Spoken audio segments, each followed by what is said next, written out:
Hi guys, I'm Alice Green and welcome back to the Funky Evolution Party. So, I am so tired of women being attacked on a consistent basis by the male. And I want to run through a brief history of feminism, women's rights, I've went through the basic biology and all of that, but really nipping this, feminism is the cause of transgenderism. It is not. Consumerism is. Yes, we all like to match and look pretty. I blame the king for me being a hunter. We know our ancestors haven't been that fantastic. However, what we do with that is we turn things around. So a long time ago, he set up this amazing website, a charity website. And as a woman, I cannot resist having matching shoes, matching hat, lipsticks for like £3. When we acknowledge that obviously things didn't always go the way they were supposed to, and that goes back to ancient cultures. So if the man was so, oh my god, why were there female gods, why were there female deities? There's has to be acknowledgement that the sacred feminine has been oppressed and repressed, and that's why the whole of society is like, I can't wear bright, fun, loud colours. Yes, you can. Men can wear red. You know, you can have, you know, these basic differences, i.e. size. I can't compete. I can't, maybe I could, who knows. I'm a proper street fighter, but at the end of the day, we have to acknowledge that without both sexes, we can't fly. And so, like, it's about survival. So it's not about men do this and men do that, because, not being funny, I built this fantastic little bench for my boys using 3 pieces of wood and 6 screws.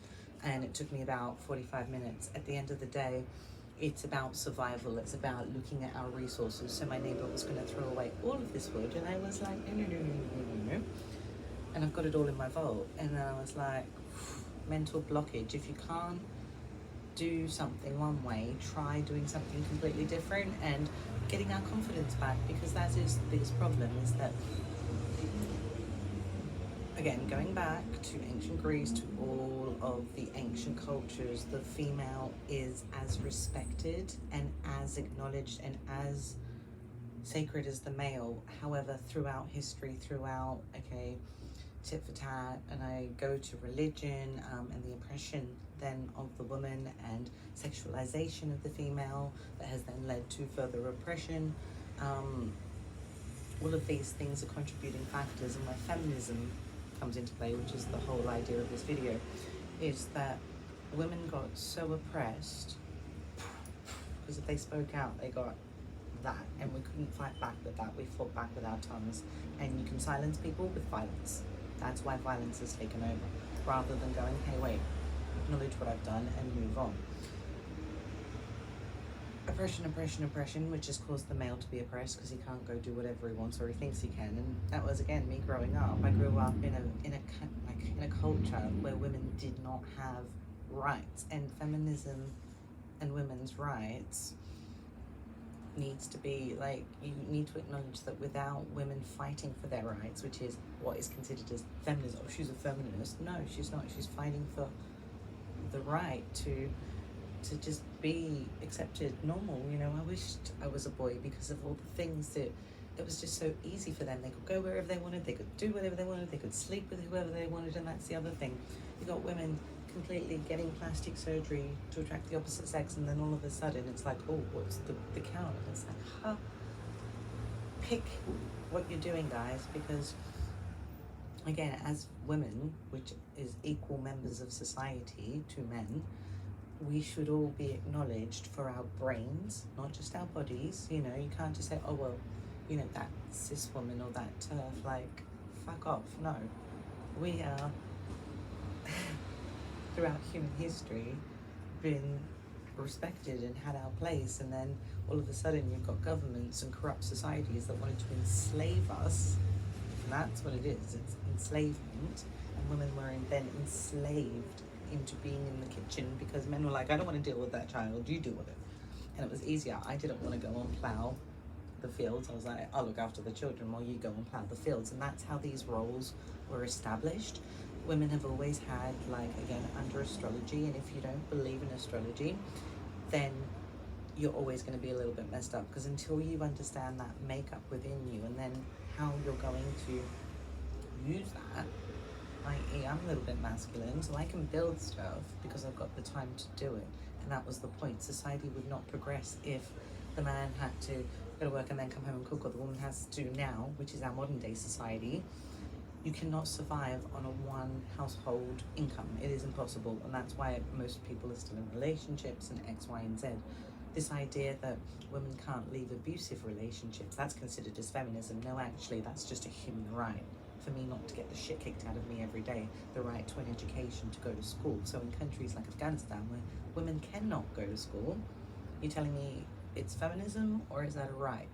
Let's draw these correct lines between women's rights and feminism, and how feminism hasn't created this men in makeup movement, because maybe they, oh yeah, actually, let's jump on that bandwagon. Maybe that's the case, but I think for a long time, women's rights and feminism have been manipulated together in order to stop us down, where let's look at equality for what it is.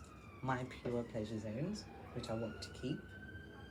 Don't chop and change me. I've sent you some meditations on how to get your mind-body connection, because without that, you will never ever succeed in life. You need your vehicle. How are you going to move if your car hasn't got wheels? Like, come on, think. And this is the idea, is that men and women do think differently, and we need those bricks, because bricks are what build society, not having hairy armpits and saying I'm this or I'm that, or who cares? Who cares if I misgender you? It's not, what are you actually providing to society? Is it like a one-winged bird, or is it actually we divide and conquer together? People don't like me because I'm not needy. I don't need you.